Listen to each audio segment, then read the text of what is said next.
셜록 홈즈의 회상록 중에서 등이 굽은 남자.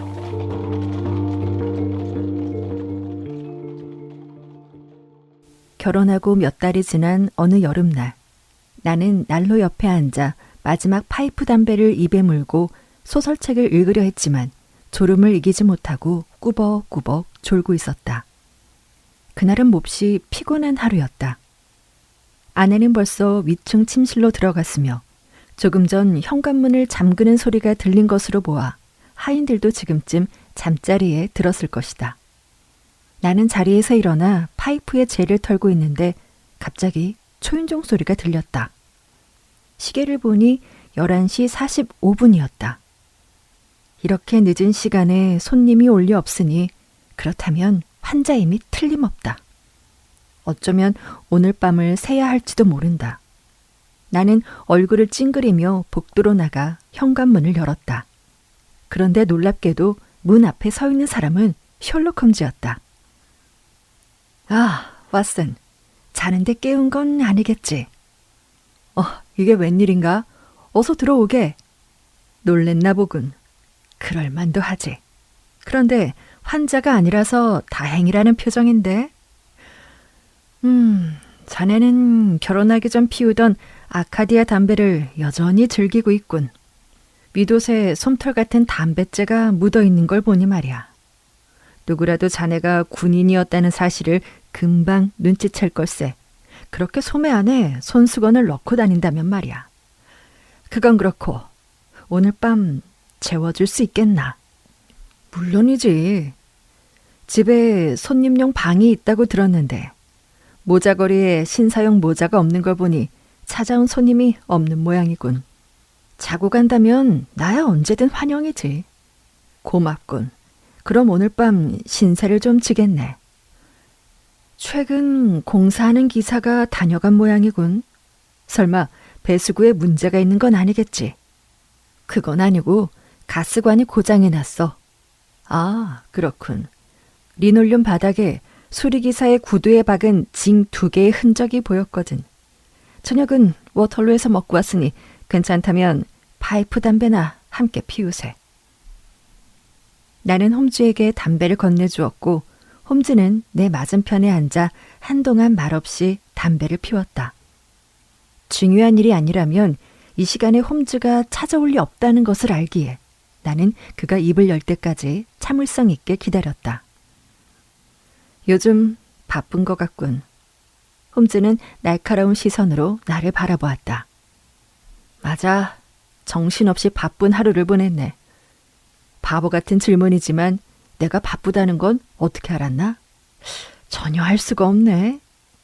홈즈는 웃긴다는 듯 껄껄거렸다. 왓슨, 나는 자네 습관을 잘 알고 있네. 자네는 가까운 거리에 왕진을 갈 때는 걸어 다니지만 먼 길을 갈 때면 이륜마차를 타고 다니지. 자네 신발을 보니 신고 다닌 것은 맞는데 더러워지지는 않았어. 그건 마차를 타고 다녀야 할 만큼 바빴다는 사실을 알 수 있지. 정말이지 훌륭하네. 기초적인 거라네. 추리의 기초를 모르는 사람은 결론만 듣고 뭔가 대단한 추리를 한 것처럼 생각하지만 따지고 보면 그렇게 놀라운 일도 아니야. 자네가 발표한 사건 기록의 경우도 마찬가지지. 자네는 사건의 실마리가 되는 결정적인 단서를 독자들에게 알려주지 않고 있다가 마지막이 돼서야 사실을 밝혀 깜짝 놀래키지 않나. 그렇게 되면 수준 낮은 추리소설밖에 더 되겠나. 그런데 지금 내가 그런 독자가 된 처지일세. 머리를 복잡하게 하는 이상한 사건을 맡았거든. 해결의 실마리가 될 몇몇 단서를 찾긴 했는데 결정적인 단서를 아직 찾지 못했네. 하지만 반드시 찾아내고 말 걸세. 왓슨, 난 반드시 찾아내고 말 거야. 그의 눈은 빛났고 뺨은 붉은 기운이 감돌았다. 순간 홈즈의 날카롭고 열정적인 성격을 가리고 있던 베일이 벗겨졌지만 어디까지나 순간에 불과했다. 다시 홈즈를 쳐다보았을 때 그의 얼굴은 다시 평소의 무표정한 얼굴로 돌아와 있었다. 이 사건에는 여러 흥미로운 점들이 있네. 홈즈가 말했다. 특이할 정도로 흥미롭지. 이미 조사를 시작했고 단서도 있으니 마지막 조사를 같이 해준다면 나에겐 큰 도움이 될 걸세. 물론 나야 영광이지. 그럼 내일 올더쇼까지 함께 갈 수 있겠나? 당연하지. 환자는 잭슨이 봐줄 거야. 잘 됐군. 내일 위털루역에서 아침 11시 10분에 출발하는 기차를 탔으면 하는데 시간은 충분하네. 자네가 피곤하지 않다면 사건에 대해 이야기해주고 싶군. 앞으로 어떻게 해야 할지도 말이야. 홈즈, 자네가 오기 전까지는 졸고 있었는데 지금은 잠이 다 달아났네. 그럼 사건의 중요한 부분을 빠뜨리지 않고 최대한 간단히 이야기하겠네. 자네도 신문에서 기사를 읽었을 수도 있으니까. 내가 조사하고 있는 사건은 올더숏에 주둔하고 있는 로열 먼스터스 연대의 바클레이 대령 피살 사건이네. 살인 사건으로 추정되고 있어. 난 들어본 적이 없는 사건인 것 같은데? 아직은 지방 언론에서만 보도하고 있어 세상엔 알려지지 않았을 테니까. 사건이 발생한 지도 이틀밖에 되지 않았네. 로열 먼스터스는 자네도 알다시피 영국에서 가장 유명한 아일랜드 연대 중 하나일세. 그림 전쟁과 인도의 세포의 반란에서 큰 활약을 했고 그 후에도 여러 가지 놀라운 업적을 세운 연대지. 지난 월요일 밤까지 그 연대를 지휘한 사람은 경험이 풍부한 제임스 바클레이였네. 처음엔 평범한 병사였지만 세포의 항쟁 때 용맹함을 인정받아 장교로 승진을 했지. 그러다 자신이 사병으로 지냈던 연대의 지휘관이 된 거야. 바클레이 대령은 하사관일 때 결혼을 했고 부인은 같은 연대의 군기 호위 하사관의 딸인 낸시 드보이였네. 이 부부는 젊은 부부라서 새로운 환경에 적응하고 사교 생활을 하는데 처음엔 어려움을 겪었지만 다행히 빨리 적응을 한 모양이더군. 부인은 연대의 다른 장교 부인들 사이에서 인기가 좋았고 결혼한 지 30년이 넘은 지금도 여전히 눈에 띄는 미모로 사람들의 눈길을 사로잡고 있네. 바클레이 대령 부부는 큰 풍파 없이 한결같이 행복한 결혼 생활을 했던 것 같아. 나에게 사건을 의뢰한 머피 소령 말에 따르면 부부가 싸움을 했다는 말을 들어본 적이 없다더군. 부인이 바클레이 대령을 사랑한 것보다 대령이 아내를 훨씬 더 사랑했다고 하네. 그는 부인과 단 하루라도 떨어져 있으면 매우 불안했던 모양이야. 반면에 부인은 남편에게 헌신적이었지만 애정을 과시하는 편은 아니었다고 하네. 어쨌든 두 사람은 연대 내에서 아주 모범적인 중년 부부로 이번 비극에 대해 예상할 만한 단서는 전혀 없었어. 그런데 바클레이 대령의 성격에는 좀 특이한 점이 있었네. 평상시에는 유쾌한 사람이고 좋은 군인이었지만 때때로 폭력적이고 집요한 사람으로 돌변을 했다고 하더군. 하지만 이런 모습을 아내에게는 보인 적이 없다고 했어. 그리고 머피 소령뿐만 아니라 다른 장교 5명과 이야기를 나눠봤는데 그중 3명이 똑같은 부분을 지적했는데 바클리 대령이 가끔 우울증 증세를 보였다고 하더군. 머피 소령 말에 따르면 다 함께 농담을 나누며 대화를 하다가도 갑자기 웃음기를 싹 멈추는 일이 종종 있었다는 거야. 한번 그렇게 기분이 가라앉으면 며칠씩 우울증에 시달렸다고 하더군. 장교들 눈에 띈 또 다른 특이한 성격이 있었는데 그가 미신을 믿었는데 특히 대령은 어두워진 저녁 이후에 혼자 있는 것을 무척 싫어했다고 하네. 어딜 봐도 남자다운 성격이었는데 그가 어린아이 같은 면이 있다는 건 사람들 입에 오르내릴 가십거리가 됐겠지. 로열 먼스터스 연대의 제1대대, 그러니까 제117연대는 몇 년 전부터 올더숏에 주둔하고 있네. 결혼한 장교들은 부대 밖에서 살고 있는데 바클레이 대령은 북쪽에서 0.5마일 정도 떨어진 라신 저택에 거주했네. 그 저택은 넓은 부지 위에 지어졌지만 서쪽 부분은 도로에서 겨우 30야드 떨어져 있지. 라신에 사는 사람은 대령 부부와 마부 1명, 하녀 2명이 전부네. 대령에게는 자녀가 없고 찾아온 손님도 거의 없다고 하더군. 이제 지난 월요일 저녁 9시에서 10시 사이에 라신에서 벌어진 사건에 대해 설명하겠네. 바클레이 부인은 카톨릭 신자로서 세인트 조지 조합 활동에 아주 열성적이었다고 하네. 이 단체는 가난한 사람을 돕는 목적으로 와트 스트리트 교회와 연합을 해서 설립을 추진 중이었어. 그날 밤은 8시부터 연합 모임이 있어서 부인은 거기에 참석하기 위해 서둘러 저녁 식사를 했네.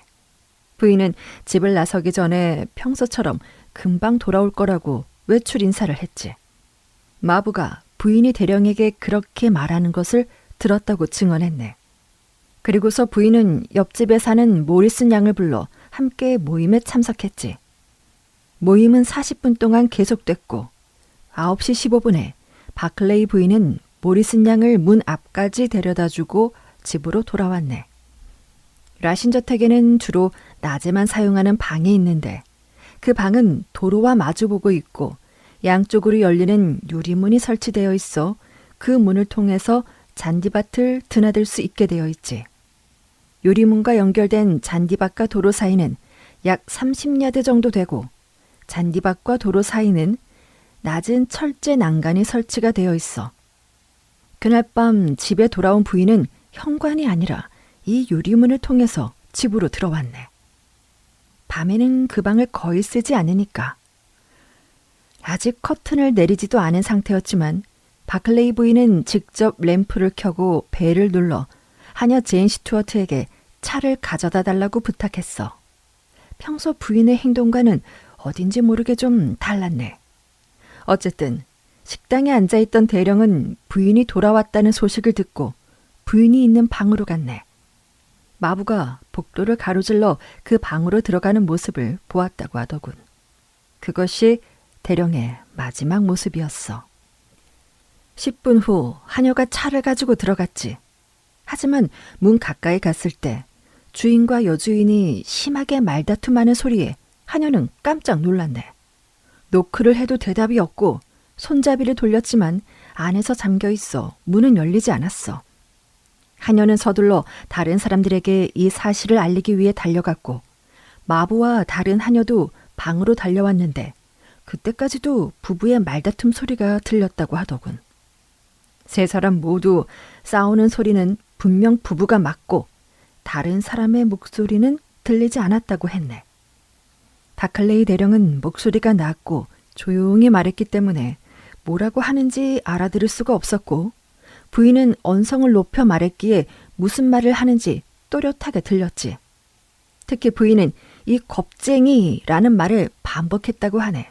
그리고 이제 와서 어쩌자는 거예요. 내 인생 돌려줘요. 이제 더 이상 당신 같은 겁쟁이와는 살고 싶지 않아요. 당신은 비겁한 사람이에요. 비겁한 사람. 이라는 말을 했다고 하더군. 이런 대화가 오가던 중 갑자기 뭔가 부딪히는 소리와 함께 남자의 무서운 고함 소리가 들렸고 여자의 날카로운 비명 소리가 뒤이어 들렸네. 뭔가 심상치 않은 일이 벌어졌다고 생각한 마부가 필사적으로 문을 열려고 했지만 문은 열리지 않았고 안에서는 계속해서 비명 소리가 들려왔어. 문은 꿈쩍도 하지 않았고 두 하녀는 너무 두려운 나머지 아무런 도움도 되지 않았네. 그 순간 마부는 문득 좋은 생각이 떠올랐어. 폭도를 지나 잔디밭으로 달려가 유리문을 통해 방으로 들어갈 수 있다는 걸 떠올린 거지. 여름이라 유리문은 한쪽이 열려 있어 마부는 손쉽게 방으로 들어갈 수가 있었네. 마부가 방으로 들어서자 조금 전까지 비명을 지르던 부인이 갑자기 의식을 잃고 소파에 쓰러졌고 대령은 벽난로 옆에 피범벅이 된 채 쓰러져 죽어 있었다더군. 주인을 위해 할 수 있는 일이 아무것도 없다는 것을 알게 된 마부는 우선 문을 열어야겠다고 생각을 했네. 하지만 방문을 열려고 했을 때 예상치 못한 난관에 부딪혔지. 열쇠가 방문에 꽂혀 있지 않았던 거야. 방 안을 다 뒤져봐도 열쇠를 찾을 수가 없었다더군. 마부는 하는 수 없이 유리문 밖으로 나와서 경찰에 신고를 하고 의사를 불렀네. 당연히 부인이 가장 유력한 용의자로 지목이 됐지만 정신을 잃은 채 침실로 옮겨졌어. 경찰은 대령의 시신을 소파 위에 옮겨놓은 뒤 끔찍한 살인 현장을 조사하기 시작했네. 대령의 머리 부분은 2인치 정도의 찢어진 상처가 발견이 됐어. 상처 모양이 불규칙한 것으로 보아 무기가 무엇인지 추측하는 것은 어렵지 않았네. 묵직한 둔기로 얻어맞았다는 걸 짐작할 수 있었는데 시체 옆 바닥에 뼈 손잡이가 달린 딱딱한 나무 몽둥이가 발견이 됐거든. 그것은 단단한 나무 조각을 새긴 방망이였는데 대령은 전쟁에 참전했던 국가에서 가져온 무기를 집에 수집하고 있었지. 경찰은 이 몽둥이가 그 전쟁 전리품 중의 하나라고 추측하고 있네. 하인들은 집안에서 그 방망이를 본 적이 없다고 하지만 그 집에는 골동품이 워낙 많아서 못 보고 지나쳤을 가능성도 있지. 경찰은 그것 말고는 다른 단서는 찾지 못했네. 그리고 도저히 설명할 수 없지만 시신이나 부인에게서 그리고 방 어디에서도 열쇠를 찾을 수가 없었다는 거야. 결국 방문은 올더숏의 열쇠 기술자를 불러 열어야만 했지. 왓슨, 나는 화요일 아침 머피 소령의 요청을 받고 올더숏으로 가서 경찰의 조사를 도왔고 지금까지의 상황을 전부 이야기했네. 어떤가? 흥미롭지 않은가? 그런데 직접 현장에 가보니 생각보다 훨씬 복잡하고 특별한 사건이라는 걸 알게 됐네. 나는 그 방을 살펴보기 전에 하인들에게 여러 질문을 했지만 그들에게서 들은 내용은 이미 다 알고 있는 것들이었어. 단 하녀인 제인 스튜어트가 기억하고 있는 것들 중에 흥미를 끌만한 사실을 발견했네. 그녀가 말다툼하는 소리를 듣고 다른 하인을 부르러 간 건 기억하고 있겠지. 그녀가 혼자 있을 때 주인 부부의 목소리가 낮아서 무슨 말인지 알아들을 수가 없었다고 했네. 다만 심각한 말다툼이 벌어졌다고 판단을 했지.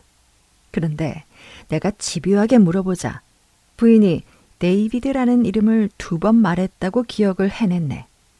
이건 부부의 갑작스러운 말다툼의 원인을 밝혀내는데 중요한 단서가 되지. 왜냐면 대령의 이름은 제임스니까. 이번 사건에서 하인과 경찰들 모두에게 가장 인상 깊이 각인된 한 가지가 있네. 바로 대령의 일그러진 얼굴. 그들 말에 따르면 인간의 얼굴이 어떻게 저렇게까지 될 수 있을까 싶을 정도로 끔찍한 공포와 두려움이 뒤섞인 표정이었다고 하더군. 대령의 얼굴을 보는 것만으로도 기절을 한 사람이 있을 정도로 표정이 끔찍했던 모양이야. 대령은 틀림없이 자신의 죽음을 예감하고 있었던 게 분명하네. 그로 인해 공포를 느꼈겠지. 물론 이런 추측은 경찰의 가설과도 일치하네.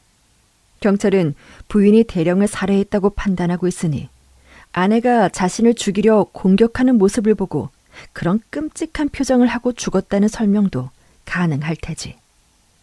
문제는 부인에게서 그 어떤 얘기도 들을 수 없다는 거야. 그녀는 급성 내막염으로 인해 정신 이상 상태를 보이고 있어 아무것도 증언할 수 없네. 경찰은 사고 당일 밤 바클레이 부인과 함께 있던 모리슨 양을 만났는데 그녀는 그날 밤 부인이 불쾌할 만한 일은 없었다고 증언을 했다고 하더군.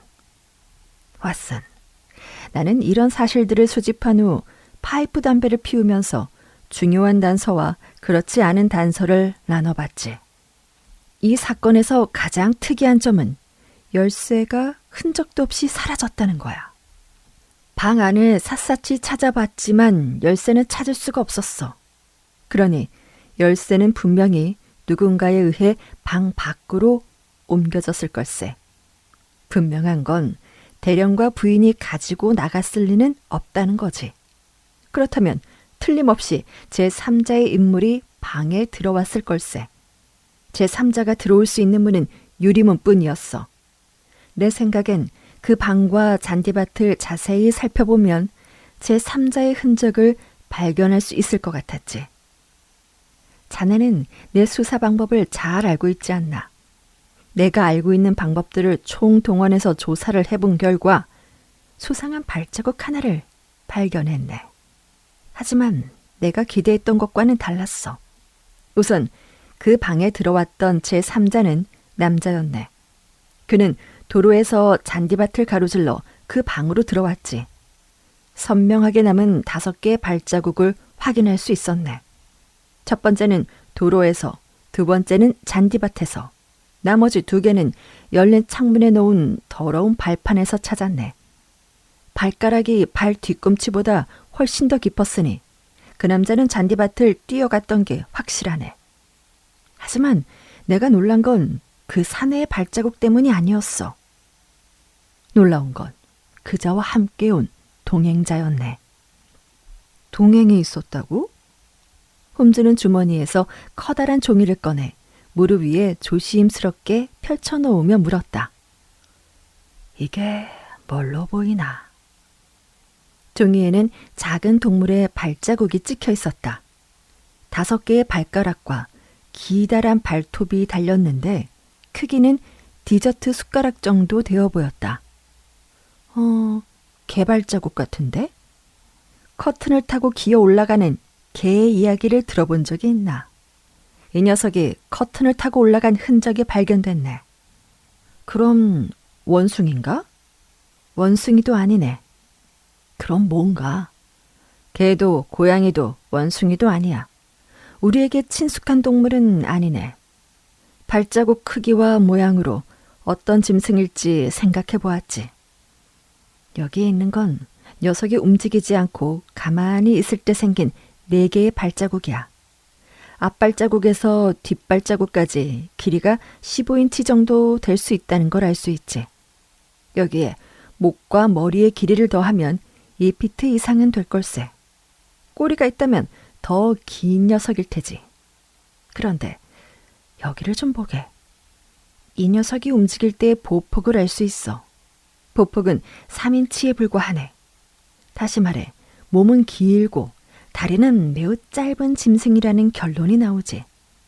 또 녀석은 주변에 털을 하나도 남기지 않았어. 아마 전체적인 모습은 내가 말한 대로일 테고 커튼을 기어 올라갈 수 있는 육식성 동물일세. 그걸 어떻게 알았나? 커튼을 기어 올라갔으니까. 창문에는 카나리아 3장이 걸려 있었는데 녀석은 그 새를 노렸던 것 같네. 그래서 어떤 동물인가? 그걸 알 수 있다면 사건 해결이 한결 수월해질 텐데 말이야. 전체적인 특징으로 볼 때 쪽제비나 담비 종류인 것 같네. 하지만 그 녀석들보다 이 녀석이 훨씬 크지. 그런데 이번 살인사건과 대체 어떤 관련이 있다는 건가? 그것도 아직 모호하네. 하지만 많은 것들을 알아내지 않았나. 우선 한 남자가 도로에서 부부가 싸우는 모습을 지켜봤네. 커튼은 열려 있었고 방에는 불이 켜져 있었으니 방 안이 훤히 들여다 보였겠지. 그는 정체불명의 동물을 데리고 잔디밭을 가로질러 방 안으로 들어갔네. 그자가 대령의 머리를 내리쳤을 수도 있고 아니면 대령이 그 남자를 보고 놀라 공포에 질려 뒤로 넘어져 벽난로 모서리에 머리를 부딪혔을 수도 있지. 그리고 그 남자는 방문 열쇠를 가지고 사라져버린 거지. 자네가 모은 단서들 이야기를 듣고 있자니 사건이 더 모호해지는 것 같군. 그렇다네. 이 사건은 처음에 생각했던 것보다 훨씬 더 어려운 사건이야. 나는 곰곰이 생각한 결과 이 사건을 다른 측면에서 조사해야 한다는 결론에 이르렀네. 왓슨. 내가 너무 늦게까지 붙잡아뒀군. 나머지는 내일 올더숏으로 가는 길에 이야기하는 게 좋겠어. 생각해주는 건 고맙지만 이제 와서 이야기를 끊기엔 너무 멀리 온 거 아닌가?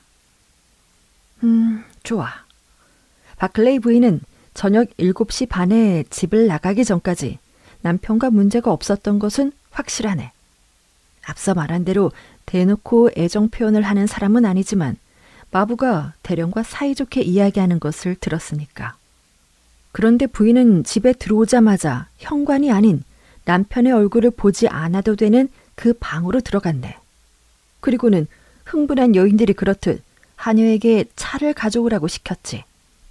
그리고 남편이 방으로 들어오자 격한 싸움이 벌어졌네. 분명 7시 반부터 9시 사이에 그녀의 감정을 완전히 뒤바꿔 놓을 만한 그 어떤 일이 벌어진 게 분명하네. 그 1시간 반 동안 모리슨 양이 경찰에게 아무것도 모른다고 발뺌했지만 사실은 분명 뭔가를 알고 있을 걸세. 처음엔 모리슨 양과 바클레이 대령이 불륜 관계였는데 모리슨 양이 그 사실을 부인에게 털어놓아 부인 대령이 화를 낸 게 아닐까 생각했네. 그랬다면 부인이 집에 돌아와서 대령에게 소리친 것이나 모리슨 양이 사실을 알고도 경찰에게 아무것도 모른다고 증언한 것이 맞아떨어지거든. 게다가 하인들이 부부가 싸울 때 들었다는 내용과도 대체적으로 맞아떨어지고. 문제는 대령이 누구보다도 애처가로 유명했으며 부인이 말했다던 데이비드는 또 누구며 도로에서 들어온 제3의 인물의 등장은 어떻게 해석을 해야 되나. 앞뒤가 안 맞네. 물론 제3의 인물은 이번 사건과 관계가 없을 수도 있지만 말이야. 어쨌든 대령과 모리슨 양이 불륜이었다는 추측은 이 사실들과 맞아떨어지지 않네. 간단히 결론을 낼 순 없지만 전체적인 상황을 추리해보면 대령과 모리슨 양 사이에는 아무 관계가 없다는 결론을 내리게 됐네. 하지만 바클레이 부인이 갑자기 남편에게 증오심을 품게 되었는지에 대한 열쇠는 모리슨 양이 쥐고 있다는 확신이 들어. 그래서 모리슨 양을 찾아가 당신의 진실을 감추고 있다고 생각하는 이유와 또 이 사실이 밝혀지지 않는 한 바클레이 부인은 살인죄로 재판을 받게 될 것이라고 말해주었네. 모리슨 양은 가냘프고 수줍음 많은 금발의 아가씨였어. 그녀는 내 말을 듣고 잠시 생각에 잠기더니 단호한 표정으로 뜻밖의 이야기를 들려주었네. 자네에게는 중요한 부분만 간단히 이야기해주지. 저는 그 일에 대해 아무에게도 말하지 않겠다고 바클레이 부인과 약속했습니다. 약속은 약속이니까 경찰에게는 말하지 않았어요. 하지만 부인이 의심을 받고 있다니 또 가엾게도 내막염에 걸려 진실을 밝힐 수 없는 상황이라면 제가 이 약속을 지키지 못하더라도 용서해 주실 거예요. 월요일 밤에 무슨 일이 있었는지 전부 말씀드릴게요. 부인과 저는 8시 45분쯤 와트 스트리트 교회에서 집으로 돌아오고 있었습니다. 돌아올 때는 매우 한적한 허드슨 거리를 통과해야 했어요. 가로등 하나가 왼쪽에 있었고 그 길을 향해 걸어가고 있는데 멀리서 한 남자가 다가오더군요. 그는 등이 매우 굽어 있었고 무슨 상자 같은 걸 어깨에 메고 있었어요. 계속 고개를 숙이고 무릎을 구부린 채 걸어서 몸이 불편한 사람처럼 보였고요. 그가 우리를 스쳐 지나갈 때 얼굴을 들어 우리를 쳐다봤고 그 순간 섬뜩한 목소리로 외쳤어요. 낸시. 그 소리에 바클레이 부인의 얼굴은 죽은 사람의 얼굴처럼 하얗게 변했고 그 무시무시한 사람이 몸을 잡아주지 않았다면 그대로 땅바닥에 쓰러졌을 거예요.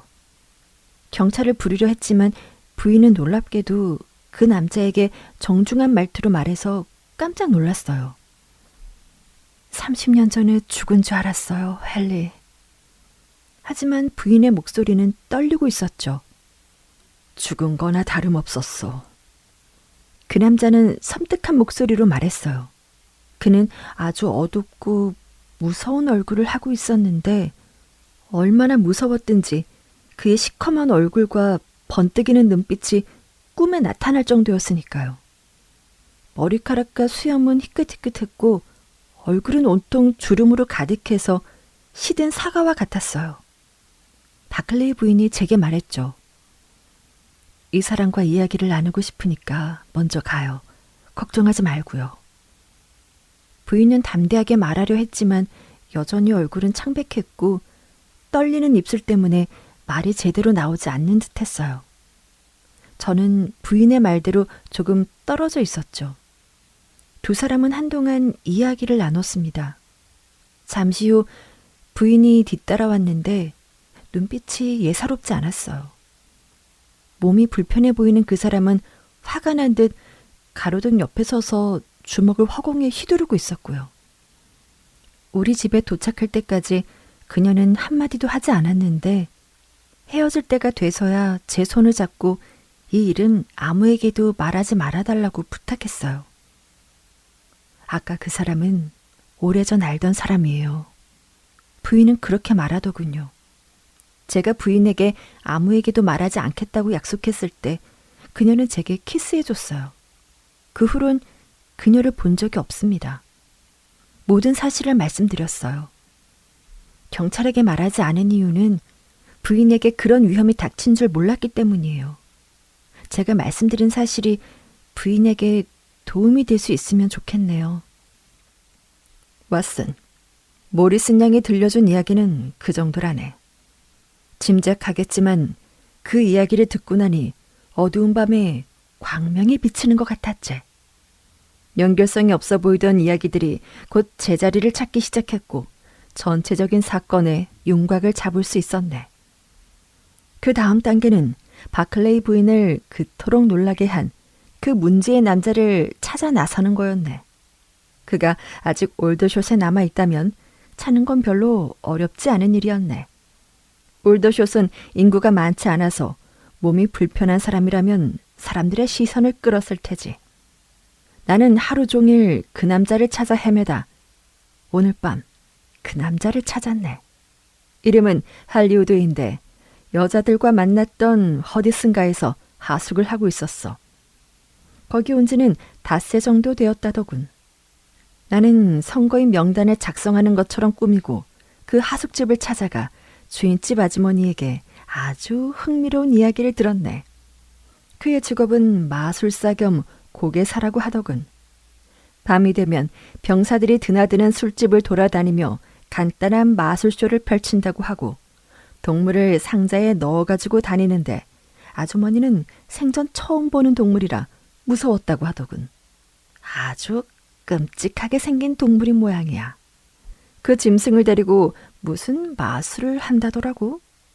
주인 아주머니는 그 남자가 얼마나 심하게 몸이 뒤틀렸는지 살아있는 게 신기할 정도라고 했네. 그자는 때때로 외국어를 사용하기도 하고 지난 이틀 밤은 자신의 방에서 괴로운 듯 한숨을 쉬기도 하고 통곡했다는 이야기를 들려줬어. 방세는 잘 지불하고 있지만 그가 보증금으로 준 동전에 이상한 게 섞여 있었다면서 나에게 보여줬는데 그건 인도의 루피 은화였네. 여기까지 들었으니 사건이 대충 어떻게 돌아가는지 알겠나 왓슨. 그자는 두 여자와 헤어진 뒤 몰래 바클레이 부인을 뒤쫓아간 게 틀림없어. 그리고 창밖에서 부부가 싸우는 걸 보고 방으로 뛰어들어갔을 거야. 그때 상자 속에 있던 알 수 없는 동물이 빠져나온 거지. 여기까지는 확실한데 문제는 방에서 무슨 일이 있었는지 정확하게 밝혀줄 유일한 사람은 오직 그 사람뿐이야. 홈즈, 그 사람에게 물어볼 생각인가? 물론. 하지만 증인이 있어야 해. 아, 나더러 증인이 되어달란 얘기군. 자네가 그렇게 해줄 수만 있다면, 또 그자가 사실을 털어놓는다면 이 문제는 해결될 걸세. 하지만 그자가 거절한다면 체포할 수밖에 없겠지. 그런데 그자가 아직 그 하숙집에 머물고 있을까? 염려 말게. 베이커가의 소년들 중 한 명을 그에게 보내서 어디를 가든 그자 곁에 꼭 붙어 있으라고 조치를 취해두었네. 내일 허디슨가에 가면 그자를 만날 수 있을 거야. 그나저나 왓슨, 자네를 더 이상 침대로 들어가지 못하게 한다면 내가 범죄자란 소리를 듣게 될지도 모르겠네. 다음 날 오후 우리는 비극적인 현장에 도착했다. 그리고 홈즈의 안내를 받아 허디슨가로 향했다. 홈즈는 감정을 드러내지 않는 능력이 있음에도 불구하고 홈즈가 흥분을 필사적으로 누르고 있다는 것을 알 수 있었다. 나 역시 홈즈와 수사에 참여할 때마다 짜릿한 전율을 느끼고 있었다. 여기가 허디슨가일세. 홈즈는 평범한 2층 벽돌집이 늘어서 있는 도로로 들어서며 말했다. 아, 저기 심슨이 보고하러 오고 있군. 그는 집에 있습니다, 홈즈 선생님. 좁은 거리에서 한 아이가 우리를 보며 달려와 말했다. 홈즈가 아이의 머리를 가볍게 쓰다듬어 주었다. 잘했어, 심슨. 왓슨, 들어가세. 여기가 바로 그 하숙집이네. 홈즈는 하숙집 관리인에게 자신의 명함을 건네주고 중요한 일로 찾아왔다는 말과 함께 헨리우드에게 전해달라고 부탁했다. 우리는 잠시 후 그 남자를 만날 수 있었다.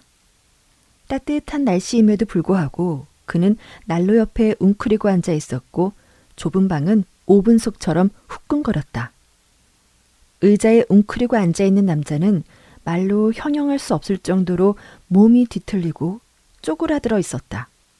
그의 얼굴은 늙고 검었지만 젊었을 때는 아주 잘생긴 미남이었음이 분명했다. 그는 간이 나쁜지 누렇게 뜬 얼굴로 우리를 경계하듯 바라보더니 아무 말 없이 자리에서 일어나지도 않고 2개의 의자를 향해 손을 흔들어 보였다. 전에 인도에 있었던 헨리우드 씨 맞습니까? 홈즈가 친절하게 말했다. 바클레이 대령 사망 사건 때문에 찾아왔습니다.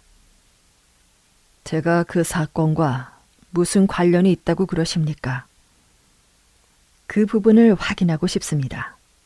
이 문제가 해결되지 않으면 당신의 오랜 친구인 바클레이 부인은 살인죄로 기소될 가능성이 높습니다.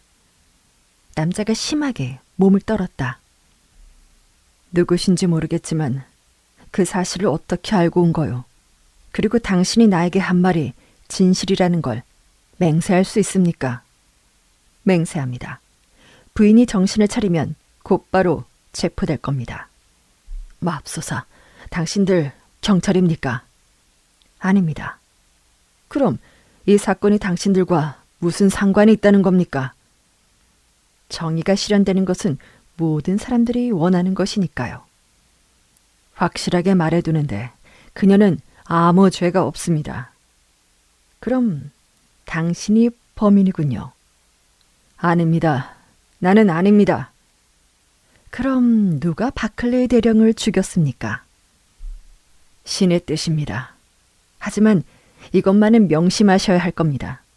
만일 내가 그자의 머리통을 내리쳤다고 해도 그건 그자가 마땅히 받아야 할 벌을 받았을 뿐입니다.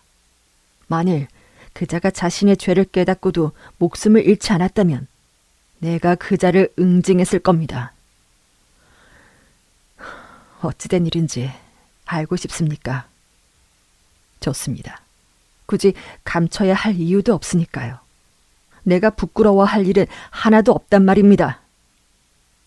보시다시피 지금 내 등은 낙타와 같이 굽었고 갈비뼈도 완전히 뒤틀렸지만 예전에는 제 117대 보병연대에서 가장 훌륭한 헨리우드 대령이었습니다. 당시 우리 병영은 인도의 바티라는 곳에 주둔하고 있었습니다. 죽은 바클레이와 나는 같은 중대였고 그 연대의 가장 뛰어난 메인은 군기 호위 하사관의 딸인 낸시 트보이였습니다. 2 남자가 그녀를 사랑했고 그녀는 그중 1명을 사랑했습니다. 이렇게 불 앞에 쭈그리고 앉아있는 이 초라한 남자를 그녀가 사랑했다면 믿으시겠습니까? 하지만 그때 나는 잘생긴 미남이었고 우리는 사랑에 빠졌습니다. 하지만 우리의 사랑에도 불구하고 그의 아버지는 그녀가 바클레이와 결혼하길 원하셨습니다. 나는 젊은 혈기만 왕성한 무모한 청년이었고 바클레이는 교육받은 사람으로서 이미 부대에서는 능력을 인정받은 유망한 군인이었으니까요. 하지만 낸시의 마음은 한결같았고 때문에 나는 언젠간 그녀와 결혼하리라 생각했습니다. 그런데 그때 벵골 병사들의 반란이 일어나 인도 전역이 지옥으로 변했습니다. 우리 연대는 바티에 갇혔죠. 군대 절반이 우리 포병대였고 나머지 반은 시크 교도로 구성된 중대였으며 민간인과 부녀자들도 함께 갇혔습니다. 우리 주변에는 1만 명이나 되는 반란군들이 있었고 그들은 쥐를 잡기 위해 모여든 미친 개떼처럼 우리를 잡아먹을 듯이 포위망을 좁혀오고 있었습니다. 그렇게 2주가 지나자 마실 물도 떨어지고 내륙으로 진격하던 닐 장군 부대와도 통신이 불안정해졌습니다. 여자와 아이들을 데리고 적군을 돌파한다는 것은 애당초 무리였기에 닐 장군의 부대가 우리를 구해줄 수 있기를 기다리는 수밖에 없었습니다. 상황이 그렇다 보니 나는 닐 장군에게 우리가 처한 위험을 알리기 위해 나서겠다고 했습니다. 마침내 허락이 떨어졌고 나는 그곳 지리에 밝은 바클레이 장군과 함께 반란군 사이를 빠져나갈 길을 상의했습니다. 나는 그날 밤 10시에 출발했습니다. 1000명이 넘는 사람들의 목숨이 달린 중요한 사명감을 가지고 떠났지만 내 머릿속에는 오직 한 사람뿐이었습니다. 나는 바싹 마른 수로를 통해 빠져나갈 계획이었죠. 그렇게 하면 적군의 보초에게 들키지 않고 감시망을 피할 수 있으리라 생각했습니다. 하지만 바닥에 엎드려 살금살금 모퉁이를 도는 순간 어둠 속에서 웅크리고 나를 기다리고 있던 적병 6명과 마주쳤습니다. 나는 기습적으로 맞아 순간 정신을 잃었고 손과 발이 묶였습니다. 하지만 진짜 타격을 맞은 것은 몸이 아니라 마음이었습니다. 왜냐하면 정신을 차리고 그들의 이야기를 들었을 때 놀랍게도 내게 탈출 경로를 알려줬던 바클레이가 원주민을 시켜서 나를 적군의 손에 넘겼던 겁니다. 굳이 더 말씀드릴 필요가 없을 것 같군요. 이제 제임스 바클레이가 무슨 짓을 할지 모르는 사람이라는 것을 아셨을 테죠. 다음 날 닐 장군은 바티의 포위망을 풀었고 나는 후퇴하는 반란군의 포로로 끌려가게 됐습니다. 이후 내가 다시 백인의 얼굴을 볼 수 있었던 것은 오랜 세월이 흐른 뒤였습니다. 나는 그동안 모진 고문을 당했고 또 도망치다 잡혀서 고문을 당했습니다. 그 결과 보시다시피 이 꼴이 됐습니다. 반란 중 일부가 네팔로 달아날 때 나도 끌려갔고 그 후 다즐링까지 갔습니다. 그곳에 사는 원주민들은 나를 붙잡고 있던 반란군을 죽였고 나는 그들의 노예가 됐지만 결국 그곳을 탈출할 수 있었죠. 하지만 남쪽이 아닌 북쪽으로 가야만 했고 마침내 아프가니스탄까지 들어가게 됐습니다. 수년간 방황하다가 펀잡으로 돌아갔고 그때부터 그곳의 원주민과 섞여 살면서 오래전 배운 마술로 생계를 이어갔습니다. 이런 불구자가 되어 영국으로 돌아가 예전 동료들과 재회한들 무슨 소용이 있겠습니까? 복수하고 싶은 마음도 있었지만 그건 역시 아무 소용없다고 생각했습니다. 살아서 침팬지처럼 지팡이를 짚고 다니는 모습을 보여주느니 차라리 예전의 모습처럼 곱게 펴진 등을 가진 멋진 군인으로 죽었다고 생각하는 게 낫지 않겠습니까? 모두들 내가 죽었다고 생각했고 나 역시 그렇게 생각해 주길 바랬으니까요. 우연히 바클레이가 낸시와 결혼했다는 소식은 들었지만 진실을 밝히겠다는 생각은 하지 않았습니다. 하지만 사람은 늙으면 고향을 그리워한다죠. 나는 오랫동안 영국의 밝고 푸른 들판과 울타리를 꿈에 그려왔습니다. 그래서 죽기 전에 꼭 고향에 돌아가겠다고 결심을 하고 영국으로 올 수 있는 여비를 마련해 이곳에 도착했습니다. 내가 군부대 근처로 온 것은 군인들의 생활 방식이나 그들을 즐겁게 하는 방법을 알고 있어 이를 이용해 먹고 살 만큼은 벌 수 있다고 생각을 했기 때문입니다. 안타까운 이야기로군요. 홈즈가 말했다.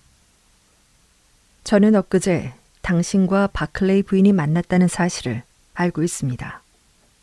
제가 짐작하기론 두 분이 헤어지고 당신은 부인을 따라가 창문을 통해 부부가 싸우는 모습을 지켜봤습니다. 의심의 여지 없이 부인은 남편의 행동을 맹렬히 비난했겠죠. 그걸 본 당신은 감정을 주체하지 못하고 잔디밭을 가로질러 방으로 뛰어들어갔습니다. 그렇습니다. 바클레이는 저를 보자마자 지금까지 본 적 없는 섬뜩한 표정을 지으며 뒤로 쓰러졌고 그대로 머리를 벽난로 모서리에 부딪혔습니다. 하지만 그자는 쓰러지기 전에 이미 죽었습니다. 나는 벽난로 위에 쓰여진 글자를 읽듯이 그자의 얼굴에서 분명히 죽음을 읽었습니다. 그자는 나를 보자마자 양심의 가책이 총알처럼 그놈의 심장에 박힌 겁니다. 그 다음엔 어떻게 됐습니까? 낸시가 기절하는 바람에 그녀가 손에 쥐고 있던 열쇠로 문을 열어 도움을 청하려 했는데 순간 생각이 바뀌었습니다. 그냥 이대로 떠나는 것이 좋을 것 같았죠. 왜냐하면 이 상황이 저에겐 불리했고 게다가 붙잡히면 내 과거의 비밀이 밝혀질 테니까요. 그래서 급히 열쇠를 주머니에 넣고 커튼 위로 올라간 테디를 끌어내리느라 곤봉을 떨어뜨렸습니다. 나는 녀석을 다시 상자 안에 넣고 최대한 빨리 그곳을 빠져나왔습니다. 테디는 어떤 동물입니까? 남자는 몸을 숙이고 상자의 작은 문을 열었다. 순간 날렵하고 유연한 몸에 작고 보드라운 털을 가진 갈색 짐승 하나가 튀어나왔다. 다리는 담비와 비슷했고 길고 뾰족한 코에 새빨간 눈을 가지고 있었는데 이제껏 어디에서도 본 적 없는 아름다운 짐승이었다. 몽구스네? 내가 말했다. 그렇게 부르기도 하고 이집트 몽구스라고 부르기도 합니다. 테디는 코브라를 잘 잡습니다. 저는 독리를 뺀 코브라 한 마리가 있는데 테디는 매일 밤 그 녀석에게 달려들어 술집의 손님들을 기쁘게 해주고 있습니다. 제게 더 궁금한 점이 있으십니까? 글쎄요. 바클레이 부인이 살인 혐의를 벗어나지 못한다면 다시 찾아와야 할 수도 있겠습니다. 그때는 제가 먼저 나서겠습니다. 만일 그런 일이 벌어지지 않는다면 대령이 용서받지 못할 짓을 저질렀지만 이미 죽은 사람의 추문을 들춰낼 필요는 없다고 생각합니다. 그래도 바클레이 대령이 지난 30년 동안 자신의 악행으로 심한 양심의 가책을 느끼며 살아왔을 테니 이것으로 조금이나마 위로를 삼으셔야겠군요. 아, 저기 머피 소령이 보이는군요. 그럼 안녕히 계십시오, 우드 씨. 어제 이후 새로운 소식이 없는지 물어봐야겠군요. 우리는 소령이 길모퉁이에 도착하기 전에 그를 따라잡았다. 홈즈 씨, 그동안 헛수고를 한 셈이 됐습니다. 들으셨습니까? 살인사건이 아니랍니다. 소령이 우리를 보며 말했다. 그렇습니까? 방금 조사가 막 끝났는데 시신을 해부한 결과 사망 원인은 뇌졸중이었습니다. 알고 보니 아주 단순한 사건이었지 뭡니까? 정말 별거 아닌 사건이었군요. 홈즈가 미소 지으며 말했다. 왓슨, 이제 우리는 돌아가세. 더 이상 올더숏에 있을 필요가 없게 됐네. 그런데 홈즈, 한 가지 이해할 수 없는 부분이 있네. 남편의 이름은 제임스였고 또 다른 남자는 헨리였는데 데이비드라는 이름은 왜 나왔을까? 나는 역을 향해 걸으며 물었다. 왓슨, 만약 자네가 즐겨 쓰듯이 내가 정말로 뛰어난 추리가였다면 그 말만 듣고도 사건 전체를 꿰뚫어 보았어야 했을 걸세. 그건 비난하는 말이었어. 비난? 그렇다네. 성경의 다윗을 영어식 이름으로 읽으면 데이비드지. 자네도 알다시피 데이비드 왕도 실수를 할 때가 있지 않았나. 바클레이 대령이 저지른 죄를 데이비드 왕도 저지른 적이 있지.